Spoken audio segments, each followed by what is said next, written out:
Boa tarde, irmão. Queria antes de mais nada agradecer a Deus pela oportunidade que Ele concede estarmos aqui mais uma tarde juntamente com os irmãos. Glória a Deus por isso. Meus irmãos, livros de Hebreus, capítulo de número 2, versículo 1, diz assim para nós a palavra do Senhor esta tarde. Portanto, convém-nos atentar com mais diligência para as coisas que já temos ouvido, para que, em tempo algum, nos desviemos delas. Meus irmãos, quanto nós vemos aprendendo ao decorrer da nossa vida, da maneira correta, do jeito correto de fazer as coisas. Mas devido ao pecado, nós às vezes fazemos ao contrário. Pelo poder do pecado, pelo engano do pecado, porque a palavra de Deus diz que o pecado nos engana e nos mata. Então, através dessa palavra, para que nós nos atentemos com mais diligência, com mais precisão, com mais intensidade, com mais preferência a este assunto, de tudo aquilo que você aprende, de tudo aquilo que Deus te ensina através da sua palavra. Quando você medita na sua palavra, na Bíblia Sagrada, você aprende com Deus da maneira correta de se portar, da maneira correta de como andar, da maneira correta de como tratar o seu semelhante.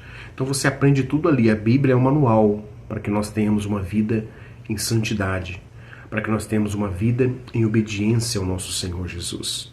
Então é ali que nós aprendemos o seu querer, da maneira que Ele quer que nós assim o façamos. É através da Bíblia Sagrada. Então, através desta palavra, portanto, convém-nos atentarmos com mais diligência para as coisas que já temos ouvido, para que em tempo algum nos desviemos delas.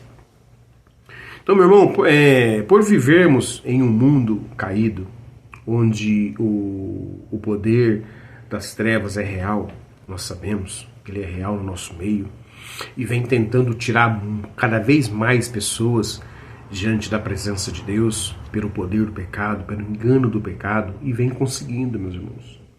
Nós vemos quantos irmãos, pessoas que eram obedientes, eram tementes a Deus, estão desviadas, estão afastadas do poder do Evangelho, estão afastadas de uma vida em santidade com o Senhor, vivendo de qualquer maneira neste mundo. Isto é porque elas foram enganadas em algum momento pelo poder do pecado e elas permitiram que isso fosse entrando no seu coração e elas fossem se afastando de Deus. Então, meu irmão, nós seremos tentados.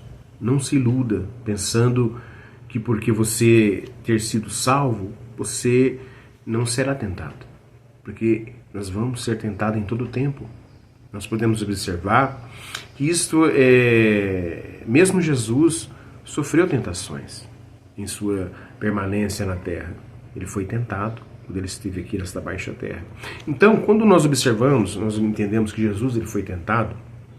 Quando nós vamos falar com algum de nossos irmãos a respeito de algum problema que ele esteja passando, quando nós somente suponhamos que ele esteja sofrendo, aquele problema é difícil de resolver, nós às vezes nos colocamos no lugar da pessoa.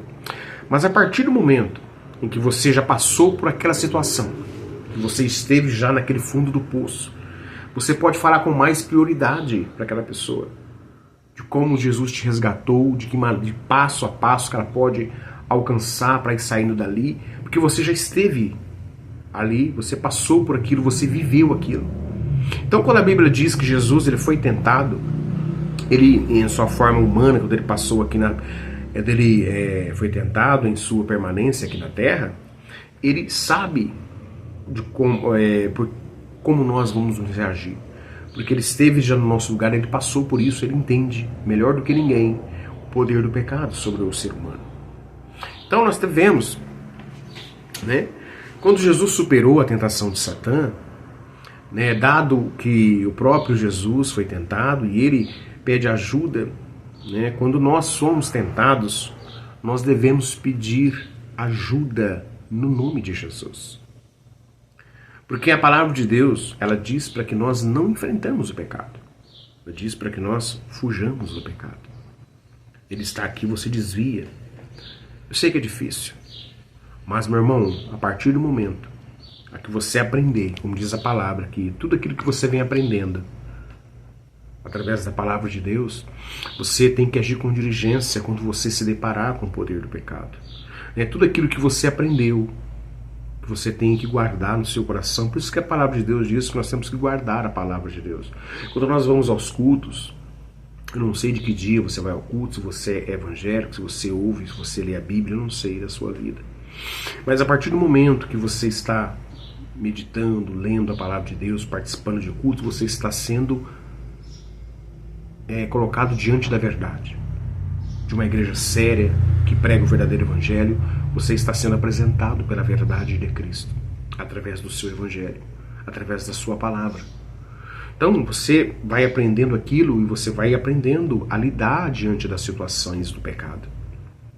Então eu queria deixar para você essa reflexão nesta tarde, que há jeito sim de você dizer não ao pecado, pelo nome santo de Cristo Jesus. Porque Jesus venceu e também vai te dar o poder para que você também vença o poder do pecado sobre a sua vida, sobre a sua casa, sobre a sua família.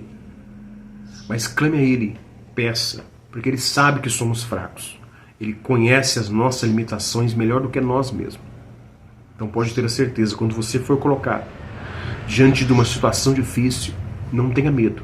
Clame pelo nome de Jesus e Ele enviará o socorro que você precisa. Então eu queria deixar essa reflexão para você essa tarde, que o Senhor continue nos abençoando, que nos dê uma semana de bênção, de vitória, mas principalmente de obediência à sua palavra, para que nós colocamos Ele no seu lugar de Senhor na nossa vida, deixamos que Ele administre, que Ele cuide de nós, da nossa casa, dos nossos projetos, dos nossos sonhos, da nossa família, de tudo aquilo que nos pertence, que seja guiado e orientado por Jesus Cristo. Que assim as coisas vão passar a dar certo para nós. Queria deixar essa reflexão, que o Senhor continue abençoando grandemente a sua vida e fiquem na santa e gloriosa paz do nosso Senhor Jesus.